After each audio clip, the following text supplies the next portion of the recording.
শুরু করিতেছি মহান আল্লাহর নামে, যিনি পরম করুণাময় এবং অত্যন্ত দয়ালু। দেশের এই পরিস্থিতিতে, বন্যা পরিস্থিতিতে আমাকে আসতেই হলো আবার ভিডিওতে।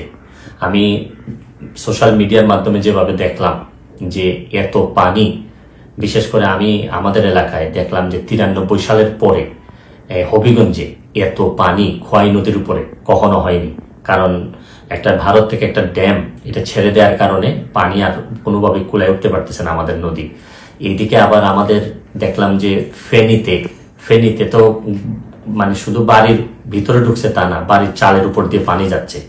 এরকম কুমিল্লা, বিভিন্ন দেশের বিভিন্ন জায়গায় যেভাবে বন্যায় আক্রমণ করছে। আমি যেহেতু বন্যা নিয়ে কাজ করছি, আমার কাছে মনে হয়েছে যে এই বন্যার সময় আমার একটা অধিকার আছে যে আপনাদের সবাইকে একটা আহ্বান করার, যে যে এলাকায় কৃতি সন্তান আছেন তারা নিজেরা একটু ঝাঁপিয়ে পড়েন মানুষের। কারণ দূর থেকে বন্যা বলতে আমরা পানি দেখি, কিন্তু আপনি যদি কাছে যান, প্রতিটা পরিবার যে কি পরিমাণ কষ্ট হয়, কাছে গেলে বুঝতে পারবেন যে মানুষের কষ্ট। আমরা তো এমনি শুধু থই পানি দেখি, কিন্তু ভিতরে গেলে বোঝা যায় মানুষের খাবারের অভাব হয়, মানুষের পয় নিষ্কাশন ব্যবস্থার অভাব হয়, মানুষের স্যালাইন লাগে। সামান্য একটা স্যালাইন নিয়ে যেতে পারলেও অনেক বড় উপকার হয়।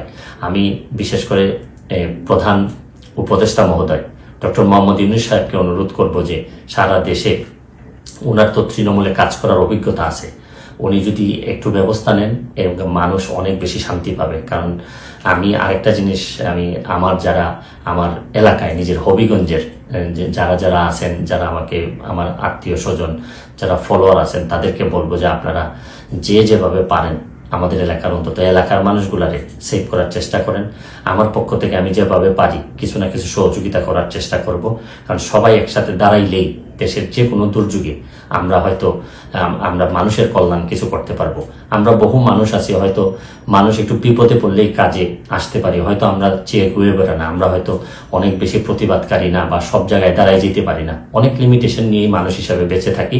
তারপর চেষ্টা করেন যে সবাই মিলে অন্তত বন্যা দুর্গতরে সবকিছুর ঊর্ধ্বে উঠে বন্যা যারা দুর্গত তাদের পাশে দাঁড়াবেন, এইটুকু আমার আপনাদের কাছে আহ্বান, আপনাদের কাছে চাওয়া।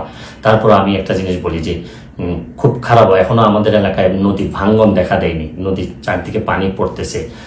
যদি ভাঙ্গন দেখা দেয়, খুবই খারাপ অবস্থা হয়, তাহলে আমার আপনারা নিশ্চিত থাকতে পারেন আমি যেভাবেই হোক সশরীরে আপনাদের মাঝে হাজির হব।